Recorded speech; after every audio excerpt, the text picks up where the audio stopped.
Hello everyone, स्वागत है आपका अपने channel Maruti the exam warrior में।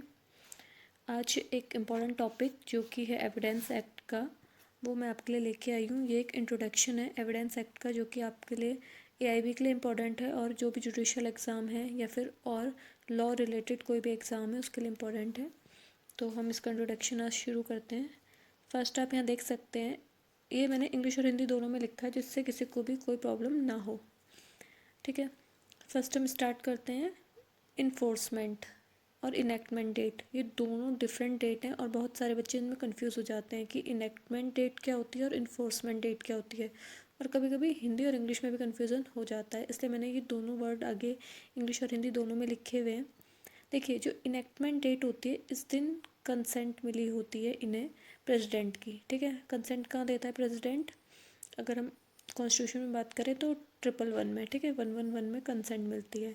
और इन्फोर्समेंट वो डेट होती है जिससे वो लागू होता है। कभी कभी जब इन्फोर्समेंट डेट नहीं दी होती है तब वहाँ लिखा होता है कि जब गजट में प्रकाशित होगा उस दिन से इसकी इन्फोर्समेंट मानी जाएगी। ठीक है, तो इनेक्टमेंट डेट की जो हम अगर बात करें तो ये है हमारी 15 मार्च 1872, और इन्फोर्समेंट मतलब जब ये लागू हुआ वो डेट है 1 सितंबर 1872। इसका एक्ट नंबर 1 है।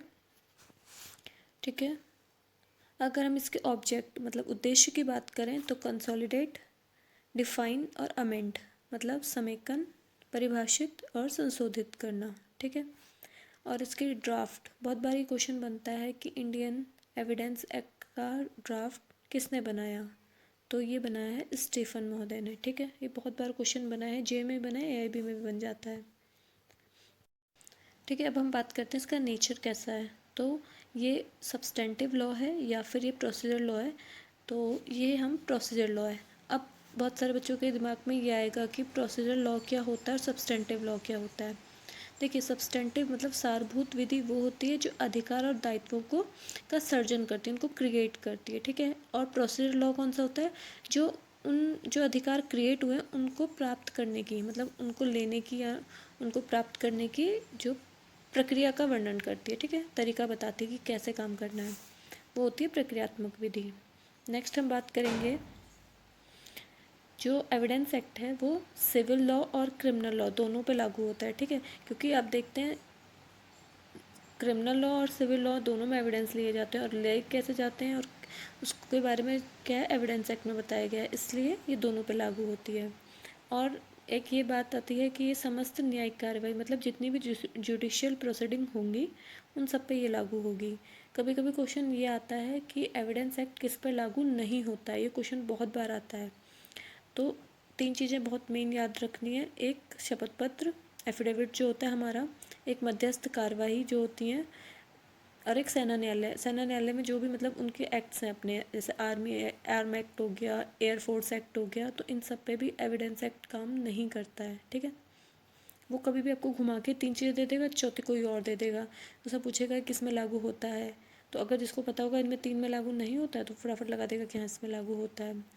ठीक है, नेक्स्ट कभी कभी वो लेक्स फोरी भी दे देता है एविडेंस एक्ट की नेचर, और लेक्स फोरी नीचे ऑप्शन में होगा तो आप लेक्स फोरी पे भी टिक लगाएंगे। ठीक है, नेक्स्ट हम बात करेंगे इसके सेक्शंस की कि इसमें टोटल कितने सेक्शन हैं। तो इसमें 167 सेक्शन है। सबसे लास्ट जो चैप्टर है हमारा 11, उसमें सिर्फ एक ही सेक्शन है और वो 167 है। ठीक है, अगर हम बात करें इसके पार्ट की तो इसमें 3 पार्ट हैं। पहला पार्ट जो है वो तथ्यों की सुसंगति मतलब रेलेवेंसी ऑफ फैक्ट्स बताता है। सेकंड सबूतों के विषय मतलब प्रूफ के बारे में बताता है। और थर्ड साक्ष्य का पेश किया जाना। ठीक है, आप साक्ष्य को कैसे पेश कर सकते हैं एविडेंस को, आप उसके बारे में बताता है। अगर हम इसके सेक्शंस की बात करें तो जो रेलेवेंसी से रिलेटेड है वो 1 से 55 तक है, और फिर जो आप प्रूफ करेंगे वो 56 से 100 है, और जो एविडेंस का आप पेश करेंगे वो है 101 से 167 तक लास्ट तक। ठीक है, और हम अगर इसमें चैप्टर्स की बात करें, कभी कभी पूछ लेता है कि एविडेंस एक्ट में कितने चैप्टर हैं, तो इसमें 11 चैप्टर है। और एविडेंस एक्ट होल इंडिया मतलब पूरे भारत पर लागू होता है, ऐसा कोई भी जगह नहीं है जहाँ ये लागू नहीं होता है। पहले एक्सेप्ट जम्मू कश्मीर था, 31 अक्टूबर 2019 से ये जम्मू कश्मीर पर भी लागू होता है। अब हम अगर बात करें जो किसी भी एक्ट का जो सेक्शन 1 होता है वो शॉर्ट टाइटल, एक्सटेंड और कमेंसमेंट की बात करता है, ठीक है। और सेकंड और या फिर थर्ड सेक्शन जो होता है किसी भी एक्ट का वो डेफिनेशन क्लॉज या फिर इंटरप्रिटेशन क्लॉज के बारे में होता है। जो एविडेंस एक्ट की अगर हम बात करें तो उसमें सेक्शन 3 जो है वो डेफिनेशन क्लॉज है, ठीक है। इसमें 10 डेफिनेशंस हैं। एक बार हम उनको देख लेते हैं कौन कौन सी है 10। फर्स्ट है कोर्ट, फिर fact, relevant fact, fact in issue, document, evidence, proved, disproved, not proved और इंडिया। अगर हम इसमें सबसे अच्छी बात देखें तो ये है कि हमें इसको सीरीज से याद करने की कोई भी ज़रूरत नहीं है, बस हमें पता होना चाहिए कि सेक्शन 3 में कौन कौन से डेफिनेशंस दी गई हैं। और इसको हम एक ऐसे कहानी के रूप में याद कर सकते हैं कि कोर्ट में हमेशा फैक्ट इंट्रोड्यूस करने होते हैं, या रेलेवेंट फैक्ट के रूप में या फिर फैक्ट इन इशू के रूप में। उसको हम एक डॉक्यूमेंट के रूप में प्रस्तुत करते हैं और इन सब के लिए हमें एक एविडेंस देना पड़ता है जिसे कोर्ट क्या करता है, प्रूव्ड करता है, डिसप्रूव्ड करता है या फिर नॉट प्रूव्ड, ठीक है। और इंडिया इसलिए क्योंकि जो हमारा एविडेंस एक्ट है वो इंडिया में लागू होता है, पूरे इंडिया में, ठीक है। तो इस तरह से हम याद कर सकते हैं कि इसमें कौन कौन से वर्ड्स को यूज़ करा गया है डेफिनेशन क्लॉज में।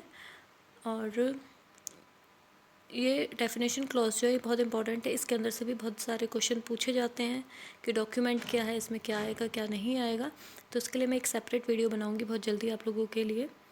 और अगर आपको ये वीडियो पसंद आता है तो उसे शेयर कीजिए, लाइक कीजिए। और आपके जो भी फ्रेंड्स जिनको एविडेंस एक्ट में प्रॉब्लम आ रही है या फिर कोई भी डिफ़िकल्टी लग रही है जिसके लिए AIB के लिए हेल्पफुल हो सकता है, तो आप प्लीज़ ऐसे अपने दोस्तों को शेयर कीजिए। Thank you.